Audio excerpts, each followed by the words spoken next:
வாழ்க வளமுடன்.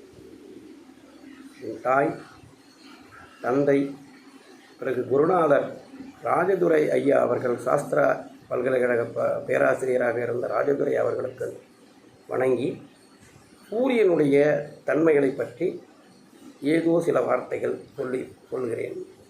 பொதுவாக சூரியன் என்பது ஆத்மகாரகன்.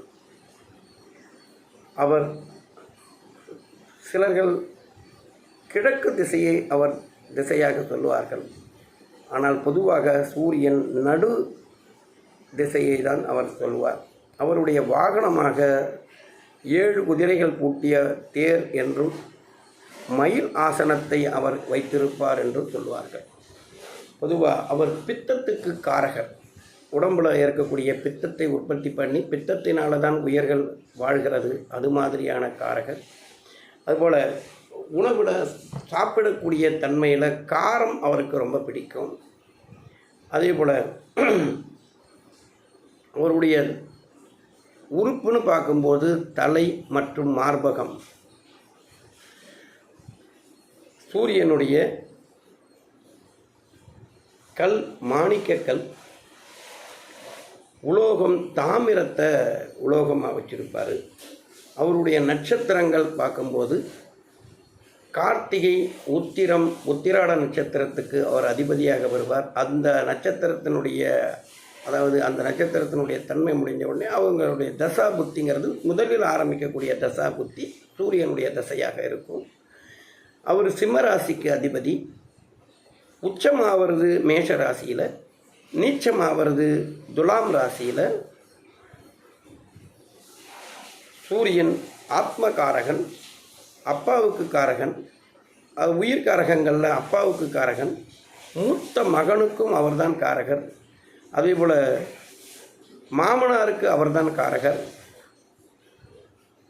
நாம் ஒரு வேலை செய்யும்போது நம்மளுடைய மேல் அதிகாரியாக இருப்பவரும் அவர்தான். அவர்தான் அந்த தன்மைக்கும் காரகர்.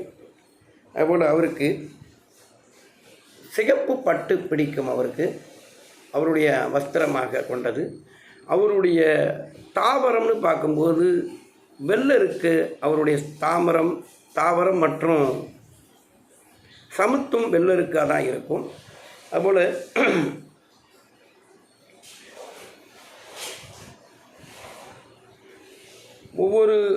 அவரை வச்சு தான் ஜாதகத்தினுடைய மாதங்களை தீர்மானிக்கிறோம். அவர் மேஷராசியில் நுழையும் போது சித்திரைன்னும், வைகாசி மாதத்தில் ரிஷபராசியிலையும், மிதுன ராசியில் ஆனி மாதத்துலேயும், கடகராசியில் ஆடி மாதத்துலேயும், ஆட்சி பெறுறது ஆவணி மாதத்தில் சிம்மராசியிலையும், புரட்டாசி மாதத்தில் கன்னிராசியிலையும், ஐப்பசி மாதத்தில் துலாம் ராசியில் நீச்சமாக இருந்தது. அவர் நீச்சமாக இருக்கிறதுனால தான் மழை அந்த மாதிரி காலமாக இருக்கும். அதுபோல் கார்த்திகை மாதத்தில் விருச்சகத்திலையும், மார்கழியில் தனுசுலையும், மகரத்தில் தை மாதத்தில் மகரத்துலேயும், கும்பத்தில் அதாவது மாசி மாதத்தில் கும்பத்துலேயும், பங்குனி மாதத்தில் மீனத்துலேயும் இருப்பார்.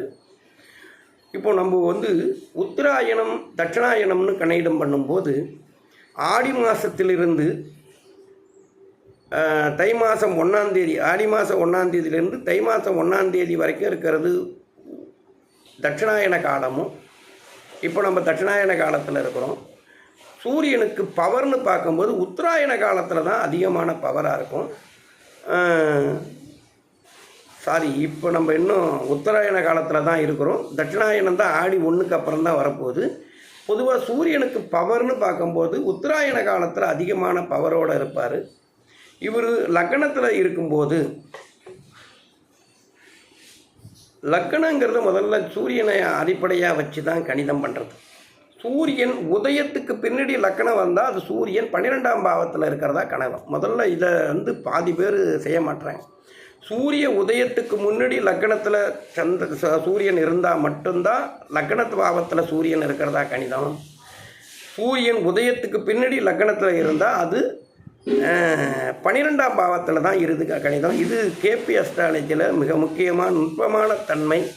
இதை முழுமையாக புரிந்து கொள்ள வேண்டும். சூரியனை பற்றி மீதி நாளை சொல்லலாம். நம்மளுடைய யூடியூப் சேனல் ஆரம்பிச்சிருக்கோம், அதை சப்ஸ்கிரைப் பண்ணுங்கள், ஃபாலோ பண்ணுங்கள். வாழ்க வளமுடன். இனி ஒவ்வொரு நாளும் ஒரு வீடியோ போடவும். வாழ்க வாழ்க வையகம், வாழ்க வளமுடன். ஜோதிட அடிப்படை பாடங்களை தெளிவாக சொல்வதற்காக விழைகிறேன்.